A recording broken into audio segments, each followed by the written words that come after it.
very loyal supporters of this, I'd like to call it the movement towards sustainability.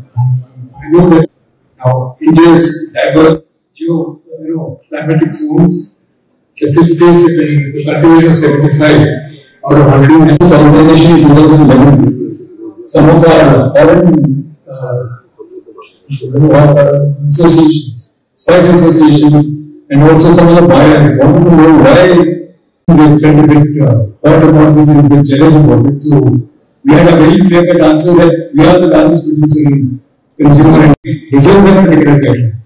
So Guru is taking feature of the spice industry, creating awareness, the latest technologies, the latest quality norms, and this opportunity for us, government of India came up with this concept of when WSO decided to work with farmers and the farmer groups through the FPOs. They use that basically cash crops. So it assists the farmers in improving their livelihood and their carrying on with some more spice statistics, which I thought would be interesting for the audience here. Global spice production. Productivity is the lowest among all the competing countries.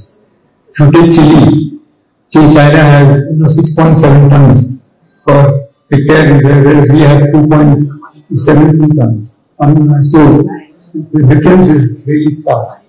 Likewise, in pepper, we are far below the pepper producing countries. There is indiscriminate use of pesticides and related quality issues both in the food and domestic market. We will be discussing more about this. We got the domestic market is the largest, of course, and $200,000 crores. So we prefer to go with a conservative estimate. So we feel that it will be around this level for the global trade, which is.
Same color.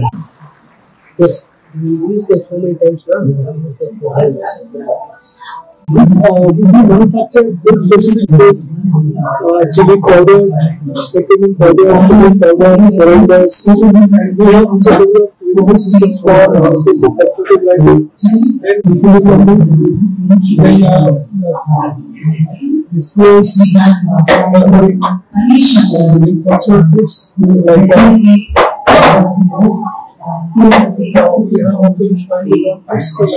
plant-based proteins.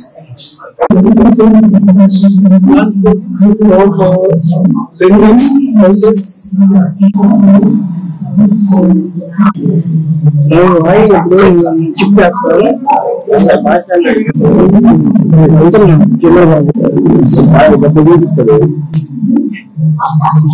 You have to send the vehicles and you have to pressurize the authority to collect the pass. You don't have to do it here, and this speaks about the volume, about the quality of the subject and the National Spice Conference. So I really compliment the organizers for considering me worthy for this. So Kerala, Karnataka, in Andhra. Probably every year I was visiting Avazar in the university. But yet when you go to the southern part of the country, you don't have to, learn about the spice. Morning breakfast spices will be there. Lunch, dinner. I will be surprised that I am always moving with a pouch, with a paper and cardamom. Whenever I go out of, whenever I am there on the tour. This keeps me healthy at the age of 67. So this is the beauty of the spice. But when, all through my life I was sitting the other side of the stage, and when I was listening to things, I was really wondering that India is the largest producers, consumer and exporters. In spite of that, why we have problems? Right now, manage in some of the commodities like chili or pepper. We are behind. But sir, at the same time, when you look at the problems, we have a political systems, we have a huge inequalities. So considering all this, whatever is done and whatever is achieved, that also it deserves compliments. So India is really doing good.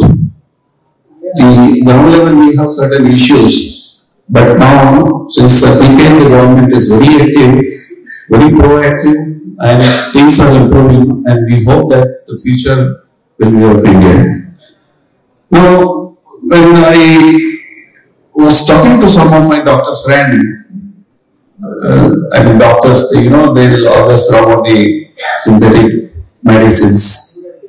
But at the tea time when we meet, they say that spices are the real medicines. And I said, how? Then he says that if you add spice in the food, then your sodium intake will be, you can cut down the sodium intake. Your sodium requirement is less. This is the major achievement of the spices. Be it about the spices. Now, when we talk about, I think, food.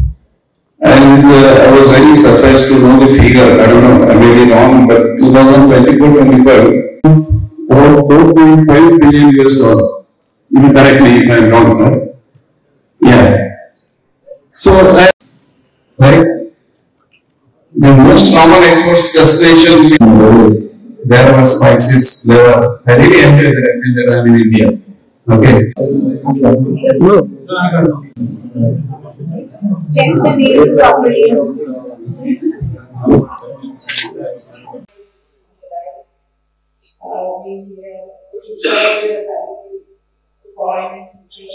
Spice conference at Guntur on 14th and 15th of November, and the topic is basically the spice route ahead, safe, means in terms of food safety, sustainable and scalable. Producer, consumer of spices in India, and we want to retain this position in the world. And so we are now, through this National Spice Conference and through the World Spice Organization, we are trying to ensure that India retains the position.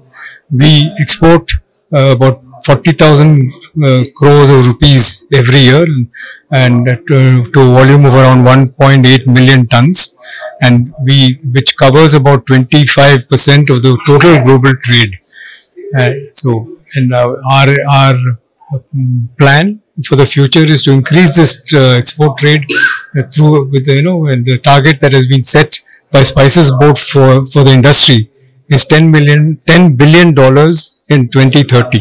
So the World Spice Organization is now working with farmer producer organizations to try and ensure that whatever is produced in India is safe for consumption, both for the domestic market and for the export market. So